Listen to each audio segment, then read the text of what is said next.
എബിനെ, നിന്റെ റിസൾട്ട് വന്നോ? ഇല്ല ആന്റി, സൈറ്റിൽ ഓടാവുന്നേ ഉള്ളൂ. പറയാം.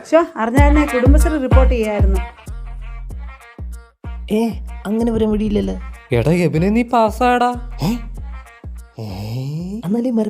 കണ്ണൻ ചേട്ടാ, ഞാൻ കുണം പിടിക്കത്തില്ലെന്ന് കുറെ നാരികൾ പറഞ്ഞായിരുന്നു. എല്ലാത്തിനെയും കാണിക്കണം. അതൊക്കെ വേണോ? അതൊക്കെ വേണം. പിന്നെ വേറെ ഇവിടെ വെക്കും നമ്മുടെ ചേച്ചി, മോള് +2 പാസ്സായി, ഫുൾ A+, നാട്ടുകാരെ മൊത്തം അറിയിക്കും. ഇതായി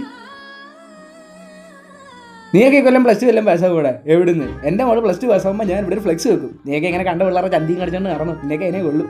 താൻ നോക്കിയോടോ, ഈ റിസൾട്ട് വരുമ്പോ തന്റെ മോളുടെ ഫ്ലെക്സിന്റെ കൂടെ എന്റെ ഫ്ലെക്സും കാണും. അതും വലിയ ഓർമ്മ.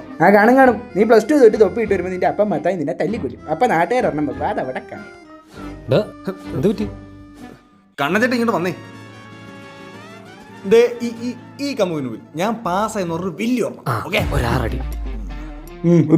നീയൊക്കെ അറിഞ്ഞ് ഇനി നാട്ടുകാരെ കൂടെ അറിയിക്കണം നീയൊക്കെ ആസായ വിവരം. അത് എന്റെ കുണ്ടിയേറി നിക്കറിനകത്ത് ഞാൻ അത് +2 പാസ്. താനല്ലേടാ പറഞ്ഞ എന്റെ ചെറുക്കൻ പാസ്സാവത്തില്ല, അവൻ ഡിസ്റ്റിങ്ഷൻ ഉണ്ട്, അറിയോ? ആസാവത്തില്ലെന്ന് ഞാൻ പറഞ്ഞിട്ടില്ല. പിന്നെ പൊട്ടെന്ന് പറയാം. പാസ്സായ മാസ് അല്ലേ ഉമ്മ ആസ് അല്ലേ? മക്കളെ, ഇതൊക്കെ ഞാൻ പറഞ്ഞത് നിങ്ങളുടെ നല്ലതിന് വേണ്ടി ആയിരിക്കും അല്ലയോ? ഇമാതിരി മുതുകെന്നുള്ള സ്ഥിരം ഡയലോഗാണ്. അന്നേ കണ്ണൻ ചേട്ടൻ ബാ, ഗ്രൗണ്ടിൽ പിള്ളേർക്ക് കുറച്ച് മോട്ടിവേഷൻ ക്ലാസ് എടുക്കണം. ഈടാ മക്കളെ, പരാജയം വിജയത്തിന്റെ പിന്നോടിയാണ്, മനസ്സിലായോ? പിന്നോടിയോ? പരാജയം വിജയത്തിന് മുന്നോടി. കൂപ്പിരിക്കേണ്ടി നീ ഞാൻ പറഞ്ഞ കേട്ടല്ലേ? എന്റെ ഡയറി കാറ്റടിക്കാൻ വരില്ലേ? പൊട്ടിച്ചെളിങ്ങി. സംഭവം തന്നെ എഴുതി എടുത്തല്ലോ. വല്ലതും കോപ്പി എഴുതി ജയിച്ചിട്ട് അല്ലെങ്കിൽ ജയിക്കൂ എനിക്ക് തോന്നുന്നുണ്ടോ?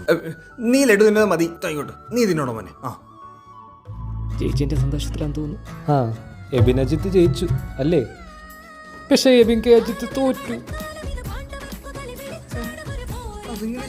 ഒരാളെ പോലെ 9 പേരുണ്ടെന്നാണല്ലോ. അറിയാതെ റോൾ നമ്പർ മാറി. ലഡുവിന്റെ നന്ദി പോലും കാണിച്ചില്ല. ഞാൻ പോണേണ്.